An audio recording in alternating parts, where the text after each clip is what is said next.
Hello everyone, welcome back to my channel.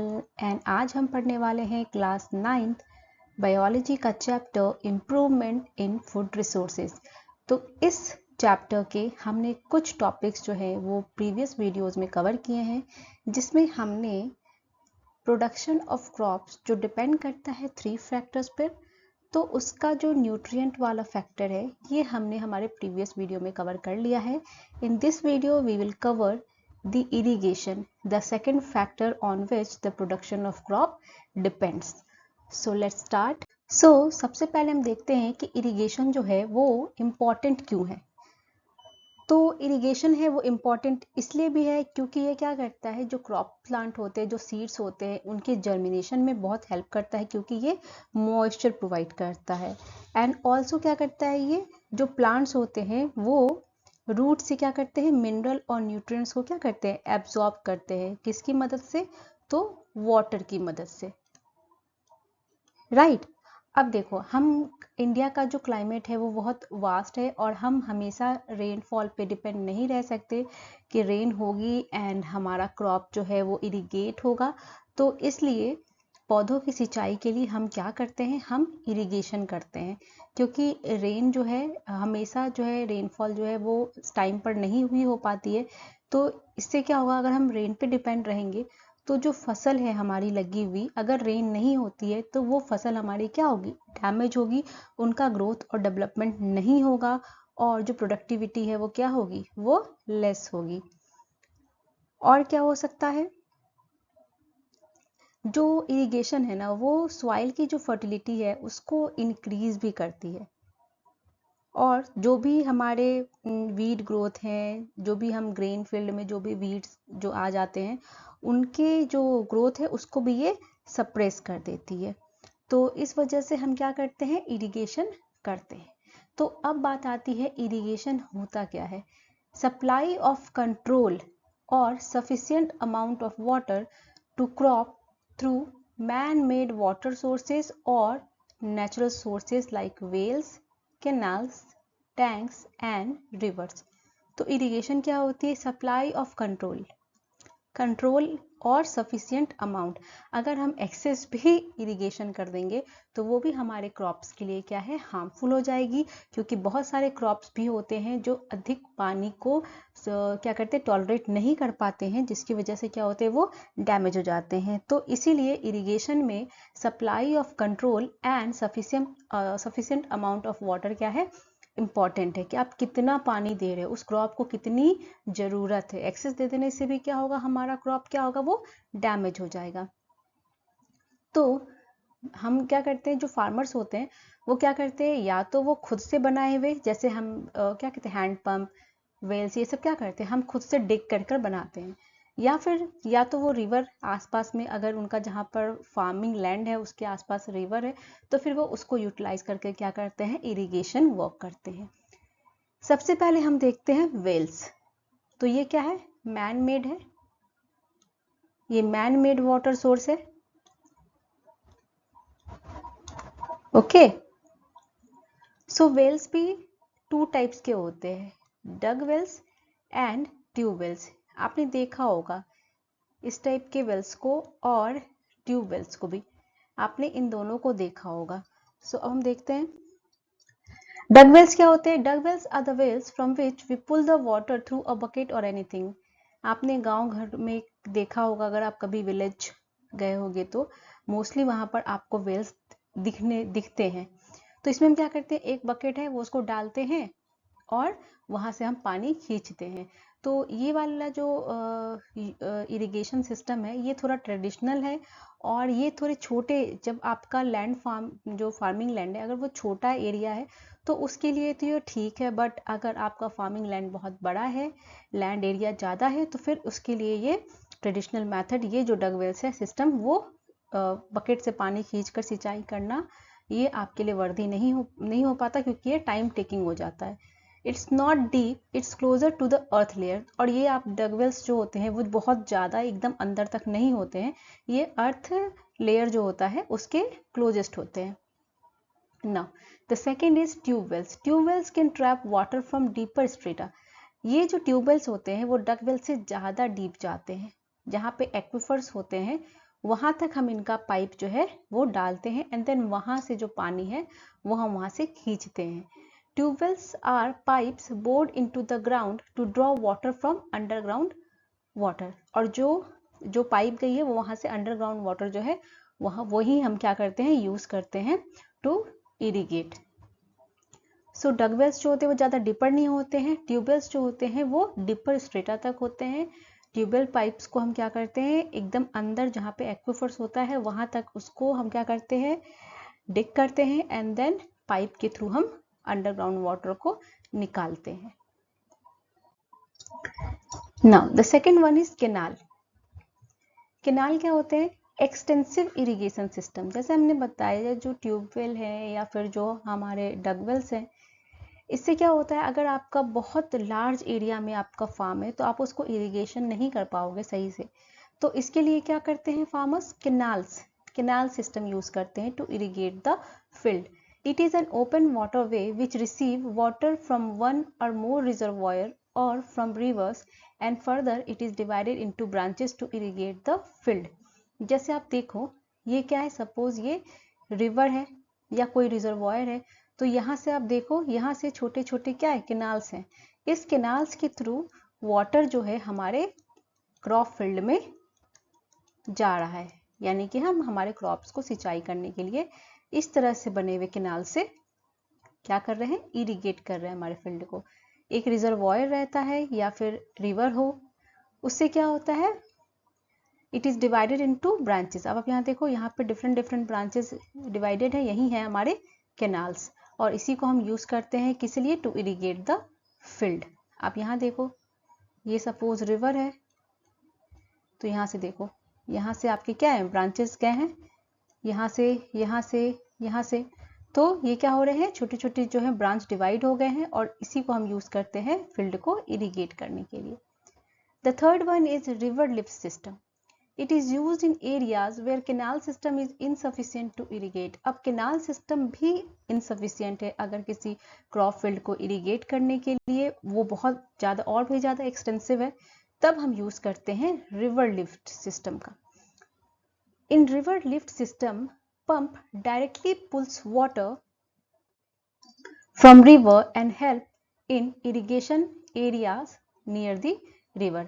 इसमें कोई भी ब्रांचेस वगैरह नहीं है, इसमें हम क्या करते हैं, डायरेक्टली रिवर से जो है वाटर को लेते हैं, सप्लाई कराते हैं, और हमारे जो फील्ड है, जो क्रॉप फील्ड है, जो हमारा फार्मिंग लैंड है, उसको क्या करते हैं, इरिगेट करते हैं। Fourth one is tanks.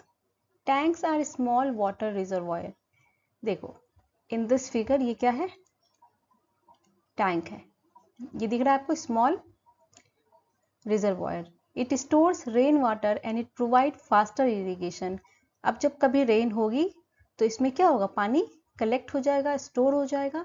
It irrigates larger area as compare to wells. जब हम वेल्स के कंपैरिजन में देखते हैं तो ये जो टैंक सिस्टम है इरिगेशन का, ये क्या करता है, ये इरिगेट करता है लार्जर एरिया को एज कंपेयर टू वेल्स।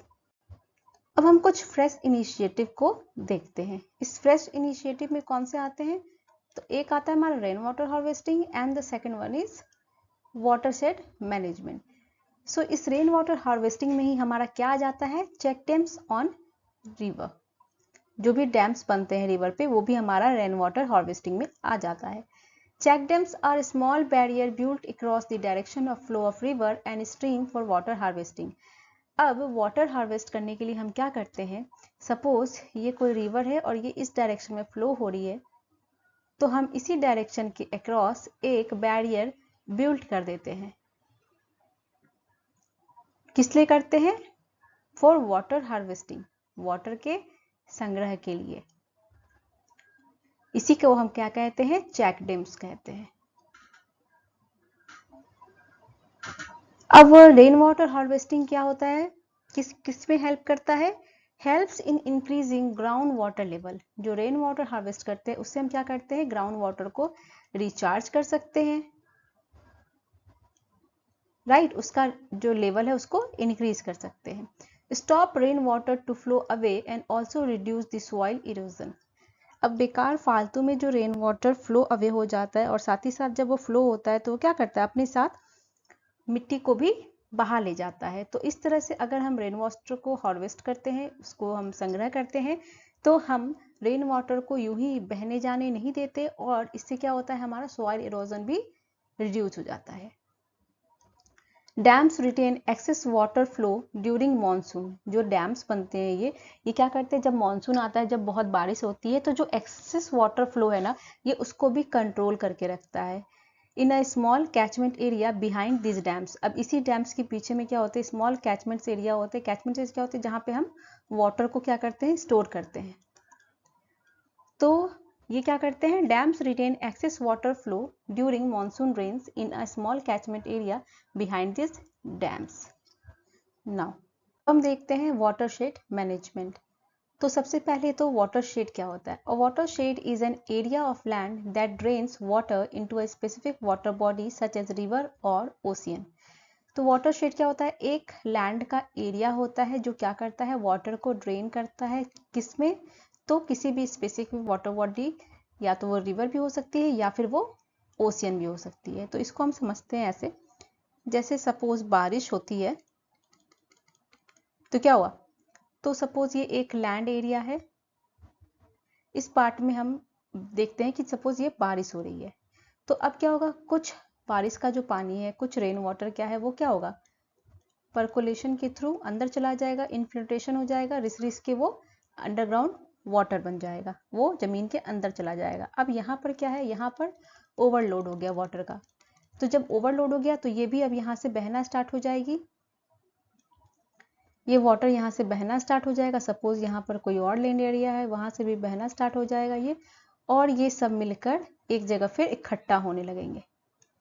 ये समझ लो आप, यहाँ पर वाटर जो है इकट्ठा हो गए। अब ये कोई और एरिया है, यहाँ से भी सेम चीज, ये देखो आप, ये सब क्या है, वाटर चैनल के थ्रू क्या हो रहा है, जो है हमारा पानी बहकर क्या हो रहा है, एक जगह इकट्ठा हो रहा है। तो यही जो है हमारा, यही हमारा कहलाता है वाटर शेड। यही हमारा क्या कहला रहा है, वाटर शेड कहला रहा है, जहां पे पानी इकट्ठा हो रहा है। अब यहाँ से भी पानी ओवरलोड होके बहकर अब ये क्या करते हैं, ये बनाते हैं एक लार्जर वाटर शेड। क्योंकि अब यहाँ वाला जो वाटर शेड है वो और यहाँ वाला जो वाटर शेड है वो मिलकर एक लार्जर वाटर शेड बना रहा है। ये हमारा क्या है, पूरा लार्जर वाटर शेड है। और फाइनली वो कहाँ मिल रहा है, वो मिल रहा है हमारे एक स्पेसिफिक बॉडी, जैसे यहाँ पे रिवर में। I hope you get it. जब बारिश होती है, रेनफॉल होता है, स्नोफॉल होता है, तो क्या होता है, हमारे कुछ जो पानी है वो रिस कर क्या होते हैं, अंडरग्राउंड वाटर चले जाते हैं, और जो रेस्ट जो ओवरलोड हो जाता है वो क्या होता है, वो वहां से क्या होता है, बहने लगता है, और बहकर वो किसी दूसरे एरिया में इकट्ठा होने लगता है। तो जहाँ वाटर चैनल्स, ये सब क्या है, ये सब वाटर चैनल्स है। तो ये जो वाटर चैनल्स मिलकर एक जगह इकट्ठा होकर पानी को जमा करते हैं, यही हमारा कहलाता है क्या, वाटर शेड। अब ये वाटर शेड और किसी और एरिया, वहां पर भी सेम फेनोमेना होगा। तो वो वाटर शेड मिलकर क्या करता है, जब ये दोनों के वाटर चैनल्स मिलते हैं तो वो क्या बनाते हैं, ये दो जो वाटर शेड है वो दोनों मिलकर अब क्या बना रहे हैं, हमारे एक लार्जर वाटर शेड बना रहे हैं, जो फाइनली कहाँ हमारा मिल जाता है, रिवर और ओशियन में। तो यही है हमारा वाटर शेड। अब आप यहाँ देखो, जैसे बारिश हुई, अब ये देखो, ये क्या है, ये सब वाटर चैनल्स है, ये सब यहाँ इकट्ठा हुए, ये यहाँ है, ये यहाँ हुए। अब देखो, अब ये मिलकर ये सारे वाटर चैनल्स, इधर का वाटर शेड, ये वाटर शेड, ये वाटर शेड, अब क्या है, फाइनली ये क्या मिल रहे हैं हमारे रिवर में। Okay, now watershed management is the process of managing and protecting the land and water resources within a specific geographical area। तो किसी भी एक स्पेसिफिक जोग्राफिकल एरिया में जब हम लैंड एंड वाटर रिसोर्सेस का क्या करते हैं, मैनेज करते हैं एंड प्रोटेक्शन करते हैं, that is watershed management. It is also called catchment area, इसको कैचमेंट एरिया भी बोलते हैं। Effective watershed management involves following practices. अब इस इफेक्टिव वाटरशेड मैनेजमेंट में कौन कौन से प्रैक्टिसेस इन्वॉल्व होते हैं? तो सबसे पहले prevention of run of water. जो भी वाटर जो यूं ही रन ऑफ हो रहा है उसको हम क्या करते हैं? प्रिवेंट करते हैं। रेन वाटर हार्वेस्टिंग करते हैं। Reduction of pollution from agriculture and industrial activities. Reuse of water, जो भी वाटर हमने संचय किया है, जो भी संग्रह किया है, उसको क्या करते हैं? हम रीयूज करते हैं। रिचार्ज वेल्स और टैंक्स, उस क्या करते हैं? टैंक्स और वेल्स को रिचार्ज करने के लिए भी यूज करते हैं। Utilising land as per the capability of holding water. अब जो लैंड है उसकी वाटर होल्डिंग कैपेसिटी कैसी है, उस अकॉर्डिंग हम उसको यूज करते हैं। सपोज अगर उसकी वाटर होल्डिंग कैपेसिटी अच्छी है तो हम वहाँ पे कुछ वैसे क्रॉप्स लगाते हैं जिनको वाटर की नीड होती है। Management of water flow and quantity, water flow और जो उसकी क्वालिटी उसकी क्या करते हैं हम? Management.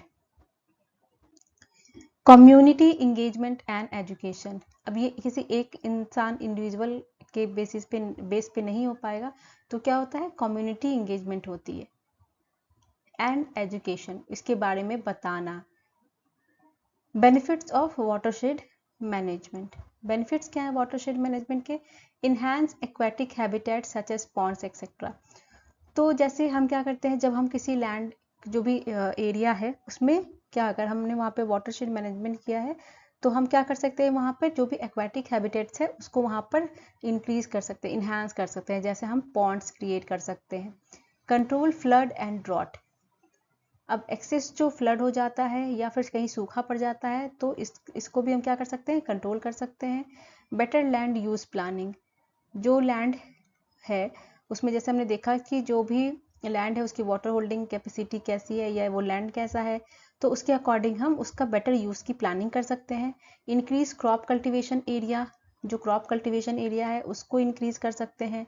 Discharge of life that is plants and animals. अब जहाँ पर वाटर होगा वहाँ पर क्या होगा? प्लांट और एनिमल्स भी रहेंगे।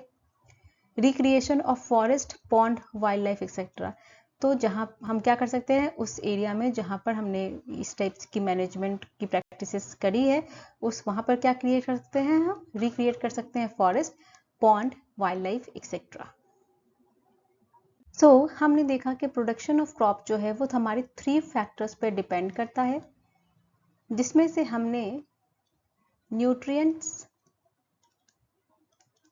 एंड इरिगेशन ये देख लिया है। अब हम बात करेंगे हमारे थर्ड फैक्टर की, दैट इज क्रॉपिंग पैटर्न्स।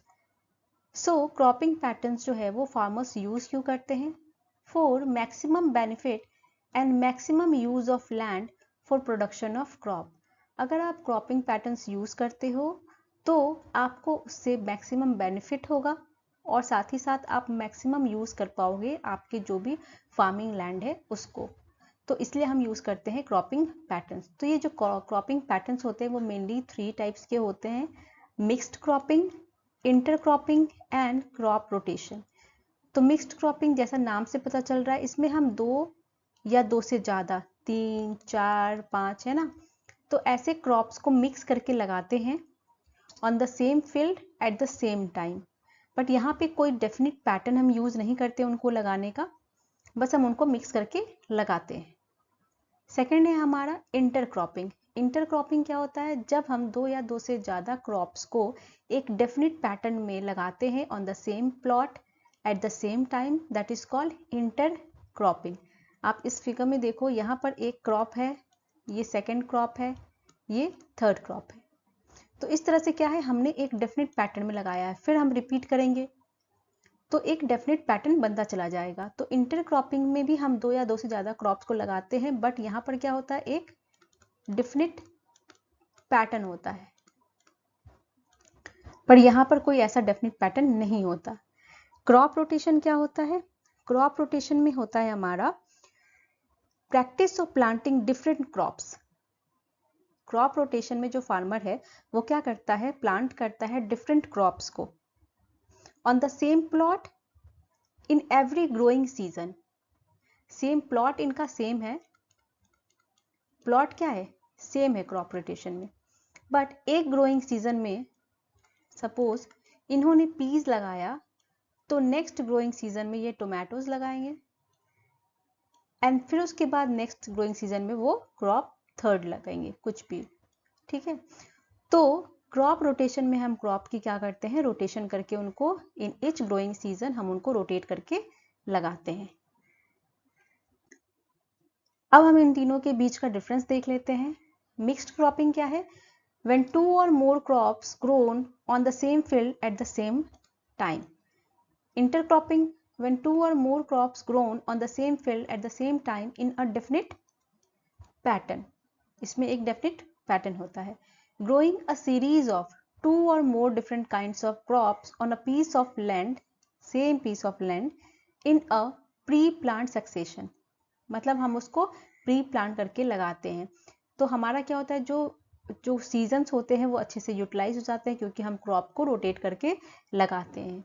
जैसे हम मिक्स क्रॉपिंग में देखते हैं, मिक्स क्रॉपिंग में क्या है, ग्रोइंग वीट एंड ग्राम और ग्राउंडनट एंड सनफ्लावर। जैसे हमने वीट और ग्राम को लगा दिया या फिर ग्राउंडनट या फिर सनफ्लावर के साथ। इसके इंटरक्रॉपिंग का एग्जाम्पल क्या हमारा, जैसे हमने सोयाबीन और मेज को लगाया या फिर फिंगर मिलेट्स और काउपी को लगाया in a different pattern. Crop rotation की बात करो तो जैसे ग्रोइंग बीन्स फॉर 1 ईयर, हमने बीन्स को लगा दिया 1 साल के लिए। उसके बाद जब उसकी कटाई हुई हमने वहां पर क्या लगा दिया, टोमेटोज 2 साल के लिए। एंड उसके बाद हमने स्वीट कॉर्न लगा दिया 3 ईयर्स के लिए। तो हमने क्या किया, क्रॉप को सीजन वाइज क्या कर दिया, रोटेट किया। मिक्स क्रॉपिंग में क्या होता है, इसके बेनिफिट क्या होते हैं, reduction in the risk of crop failure. अगर एक ही टाइप के क्रॉप लगे होंगे और उसमें उसका पेस्ट जो है वो अटैक कर देगा तो हमारे सारे क्रॉप्स क्या होंगे, वो डैमेज हो जाएंगे। लेकिन अगर मिक्स्ड क्रॉप है तो वो क्या होगा कि मिक्स्ड क्रॉप होने में जो पेस्ट है वो डायरेक्टली अटैक नहीं कर पाएंगे, उनका जो लाइफ साइकिल है जो भी होता है वो क्या होगा, वहां पर वो एंड हो जाएगा क्योंकि वो आगे ग्रो नहीं कर पाएंगे, क्योंकि वो दूसरा क्रॉप आ जाएगा जहां पर वो ग्रो नहीं कर सकते। तो इस तरह से क्या होगा, हमारा जो क्रॉप फेलियर है वो बच जाता है। क्रॉप यील्ड इंक्रीज, और इस तरह से अगर क्रॉप बचेगा तो ऑब्वियसली क्रॉप यील्ड इंक्रीज होगी। More than one variety of crops can be harvested at the same time. अब हमने चूंकि मिक्स करके लगाया है तो हम एक से ज्यादा वेराइटी को हार्वेस्ट कर पाएंगे और हमारा इससे क्या होगा, टाइम भी सेव होगा। इंटरक्रॉपिंग के बेनिफिट्स क्या है, prevent spreading of particular type of paste and disease through out the field. कोई भी एक पर्टिकुलर टाइप का जो पेस्ट है या डिजीज है वो थ्रू आउट द फील्ड नहीं क्या होगा, स्प्रेड हो पाएगा। क्यों, क्योंकि हमने यहाँ पर लगा रखा है क्रॉप 1, फिर हमने सपोज यहाँ पे क्रॉप 2 लगा रखा है, इसकी रो बनाई हुई है, फिर हमने क्रॉप 3 लगा रखा है। तो सपोज कोई एक स्पेसिफिक पेस्ट है जो अटैक करता है क्रॉप 1 को, इस पे अपनी लाइफ साइकिल होती है इसकी।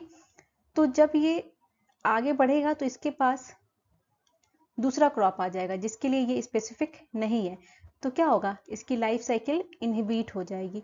तो ये जो पेस्ट होते हैं ये क्या होते हैं, आगे नहीं बढ़ पाते हैं। सपोज जो ग्रास हॉपर है या कुछ ऐसे पेस्ट इंसेक्ट होते हैं जो अटैक करते हैं पूरी फील्ड को, तो अगर वो किसी एक स्पेसिफिक क्रॉप के हैं तो हमने अगर मिक्स करके वहां पर इंटर क्रॉप किया हुआ है या डेफिनेट पैटर्न में लगाया हुआ है तो वो क्रॉप जो है वो पूरी फील्ड को अटैक नहीं कर पाते हैं। अलाउ इफिशिएंट न्यूट्रिएंट यूटिलाइजेशन, और क्या होता है जब हम इसको क्या डिफरेंट पैटर्न में लगाया है हमने 2 या 2 से ज़्यादा क्रॉप को, तो जो क्रॉप्स हैं हमारे वो न्यूट्रिएंट को अच्छे से यूटिलाइज कर पाते हैं। बेनिफिट्स ऑफ क्रॉप रोटेशन क्या है, इंक्रीज सॉइल फर्टिलिटी। जैसे हमने पहले बीन्स लगाया, then tomato, then sweet corn, तो इससे क्या होता है कि जो सॉइल की फर्टिलिटी है वो बनी रहती है। Because different crops require different amount of nutrient. क्यों, क्योंकि अब बीन्स के न्यूट्रिएंट की रिक्वायरमेंट दूसरी होगी, टोमेटोज की दूसरी होगी एंड स्वीट कॉर्न की दूसरी होगी। तो डिफरेंट रिक्वायरमेंट होगी तो क्या होगा, हमारी सॉइल की फर्टिलिटी जो है वो बनी रहेगी। अनदर बेनिफिट ऑफ इंटरक्रॉपिंग क्या है, reduce the risk of crop failure. वही सेम चीज है, जो भी अटैक होते हैं पेस्ट या डिजीज जो भी स्प्रेड हो वो नहीं होगा तो क्रॉप फेलियर की भी चांसेस जो है क्या होंगे, कम होंगे। Increase diversity in an agriculture ecosystem, increase diversity होगी in an agriculture ecosystem. Now another benefit of crop rotation क्या है, prevent soil erosion because continuously growing the same crop can promote soil erosion. अब हम एक ही type की crop को continuously on the same plot पे लगाते रहेंगे तो वहाँ पर जो क्या होता है वो सॉइल इरोजन होने लगती है। तो इसीलिए जब हम क्रॉप को रोटेट करके लगाते हैं तो जो हमारी प्रॉब्लम है सॉइल इरोजन की वो क्या हो जाती है, वो रिड्यूस हो जाती है, because the root system may not be strong enough to stabilise the soil. क्योंकि जो हमारा रूट सिस्टम है वो इतना इनफ नहीं है कि वो क्या कर सके, सॉइल को स्टेबलाइज कर सके। Prevent field from weeds pest. Crop rotation breaks the life cycle of pest and disease by changing the host crop continuously. अब हमने यहाँ पर जो जैसे कोई हमारा पेस्ट है तो वो क्या है, अपनी लाइफ साइकिल कंप्लीट नहीं कर पाता है। क्यों नहीं कर पाता है? क्योंकि हमने एक सीजन में तो कुछ लगाया है, नेक्स्ट सीजन में हमने कोई और क्रॉप लगा दिया है, तो उनकी जो लाइफ साइकिल है वो क्या हो जाती है, ब्रेक हो जाती है। तो इस तरह से जो हम क्या करते हैं, प्रिवेंट कर पाते हैं किसी भी क्रॉप को, कैसे, पेस्ट एंड डिजीज से। Increase yield of crops in a year. अब एक साल में ही हम क्या करते हैं, क्रॉप क्या होता है, हमारा प्रोडक्टिविटी जो होती है वो इंक्रीज हो पाती है। सो आई होप आपको ये वीडियो समझ आई होगी, ये टॉपिक समझ आया होगा। और अगर आपको ये वीडियोस अच्छी लगी है तो please do like my videos and subscribe my channel. मैं आपसे मिलती हूँ in the next video with a new chapter. तब तक के लिए गुड बाय।